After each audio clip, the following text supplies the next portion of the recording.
வணக்கம். இன்னைக்கு நம்ம பார்க்க போறது பாத்தீங்கன்னா ரொம்பவே டேஸ்டான சூப்பரான தக்காளி ஊறுகாய் எப்படி செய்யறது அப்படின்னு தான் பார்க்க போறோம். வாங்க எப்படி செய்யறதுன்னு பார்க்கலாம். அதுக்கு முன்னாடி நம்ம சேனலை நீங்க இன்னும் சப்ஸ்கிரைப் பண்ணலன்னா மறக்காம சப்ஸ்கிரைப் பண்ணிட்டு கூடவே இருக்க பெல் ஐக்கானை கிளிக் பண்ணிக்கோங்க. இப்போ நம்ம தக்காளி ஊறுகாய் செய்யறதுக்காக நான் 1 கிலோ அளவுக்கு தக்காளி எடுத்துக்க போறேன். இந்த தக்காளி ஊறுகாய் ரொம்ப டேஸ்டா வரணும்னா இந்த தக்காளி சூஸ் பண்ற விதம் தான் ரொம்ப முக்கியம். இந்த தக்காளி நல்லா பழுத்த பழமா எடுத்துக்கணும். வாங்க இப்ப இதை நம்ம எல்லாத்தையும் கட் பண்ணிட்டு வந்துடலாம். தக்காளிய இது மாதிரி நல்லா பொடியா கட் பண்ணி எடுத்துக்கோங்க. ஃபர்ஸ்ட் ஒரு வான்ல எடுத்துக்கோங்க. அதுல 1 ஸ்பூன் அளவுக்கு வெந்தயத்தை போட்டுக்கோங்க. கூடவே 1 ஸ்பூன் அளவுக்கு கடுகும் போட்டுக்கோங்க. இப்போ இதை அப்படியே நல்லா வறுத்து எடுத்துக்கலாம்.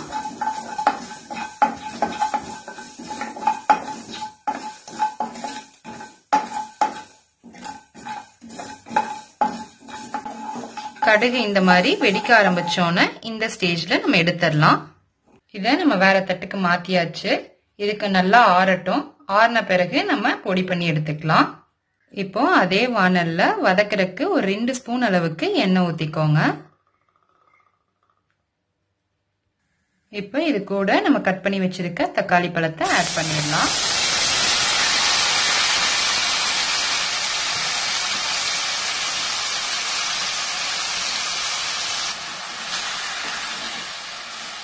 இது எல்லாத்தையும் நல்லா வதக்கி விட்டுறலாம்.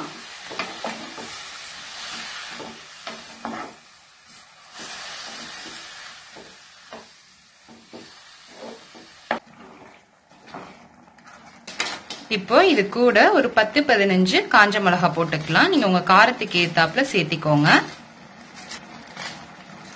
கூடவே ஒரு எலுமிச்சம்பழம் சைஸ் அளவுக்கு புளிய கூட சேர்த்திக்கோங்க. நல்லா பிச்சு போட்டு சேர்த்திக்கோங்க.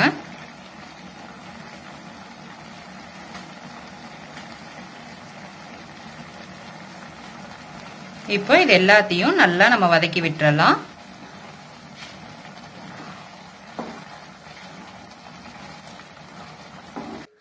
தக்காளி இந்த அளவுக்கு நல்லா குழஞ்சு வர அளவுக்கு வதக்கி எடுத்துக்கோங்க. வதக்கி எடுத்துட்டு நம்ம அடுப்பை ஆஃப் பண்ணிடலாம்.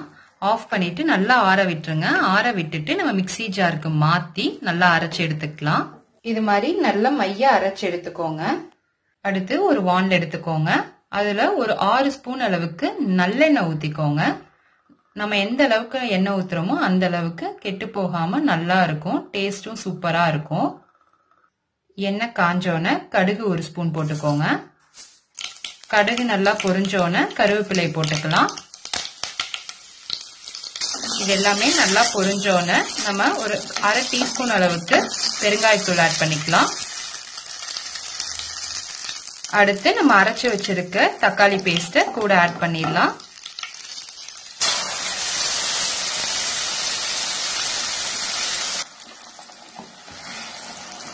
இது எல்லாத்தையும் நல்லா கலந்து விட்டுக்கோங்க.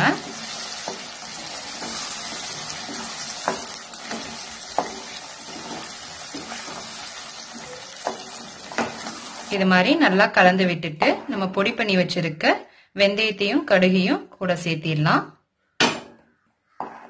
இதையும் நல்லா கலந்து விட்டுருங்க.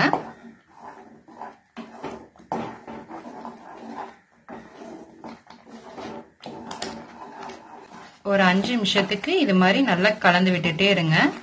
எண்ணெய் நல்லா பிரிஞ்சு வரணும். கூடவே தேவையான அளவு கல்லுப்பு ஆட் பண்ணிக்கோங்க. தூளுப்பு ஆட் பண்ணக்கூடாது. நீங்க கல்லுப்பு ஆட் பண்ணாதான் கெட்டு போகாம இருக்கும். நல்லா கலந்து விட்டுக்கோங்க.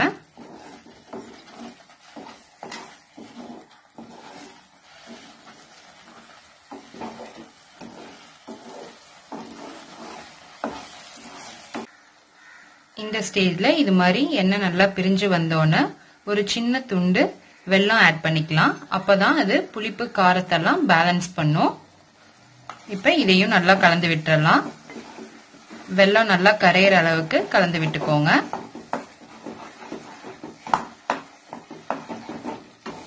அவ்வளவுதான், நம்ம தக்காளி ஊறுகாய் இப்ப ரொம்பவே சூப்பரா ரெடி ஆயிருச்சு. ரொம்பவே டேஸ்டாவும் இருக்கு. இது மாதிரி நீங்களும் ட்ரை பண்ணி பாருங்க. இதை நம்ம ஒரு கண்ணாடி பாட்டில்ல போட்டு வச்சிட்டோம் அப்படின்னா ஒரு 6 மாசம் ஆனாலும் கெட்டே போகாது. இது மாதிரி நீங்களும் ட்ரை பண்ணி பார்த்துட்டு எப்படி இருக்குன்னு கமெண்ட்ஸ்ல சொல்லுங்க. மறக்காம நம்ம சேனலை சப்ஸ்கிரைப் பண்ணிக்கோங்க.